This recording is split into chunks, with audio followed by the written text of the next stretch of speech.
Hi அஸ்லாம் வலைக்கம். இன்றைக்கி என்னென்னா சப்பாத்தி டிஃபன் எல்லாத்துக்கான ஒரு வெஜிடபிள் குருமா தான். அதுக்கு நான் எண்ணெய் ஊற்றிட்டேன். இப்போ பிரியாணி இலை போட்டுக்கோங்க.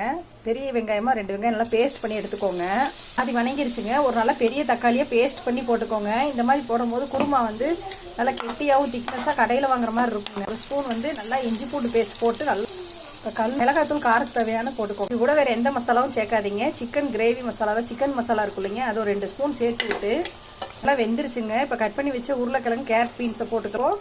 மிக்ஸி ஜார் கழுவுன அந்த தண்ணியை ஊற்றி அந்த மசாலாவோட காயெல்லாம் வேட்டுங்க. மூடி போட்டு க்ளோஸ் பண்ணிடலாம். மூடி ஓப்பன் பண்ணிக்கலாங்க. இப்போது அது கூட தேங்காய் வந்து ஒரு சில்லு எடுத்துகிட்டு அதில் நல்லா ஒரு 5 முந்திரி போட்டு பேஸ்ட் பண்ணி எடுத்துக்கோங்க. அதை இது கூட சேர்த்துக்கலாம். சேர்த்து அந்த கோப்பையோட இதை மட்டும் கழுவி மட்டும் தண்ணி ஊற்றுங்க. ஊற்றிட்டு மறுபடியும் மூடியை வந்து க்ளோஸ் பண்ணிடுங்க. சூப்பராக இந்த மாதிரி ட்ரை பண்ணுங்கள். பாருங்க, வெஜிடபிள் குருமா வந்து சூப்பராக ரெடி ஆயிடுச்சுங்க. என்னோடய வீடியோ முதல் முறையாக பார்க்குறீங்கன்னா லைக் பண்ணுங்கள், ஷேர் பண்ணுங்கள், மறக்காமல் சப்ஸ்கிரைப் பண்ணுங்கள். தேங்க்யூ.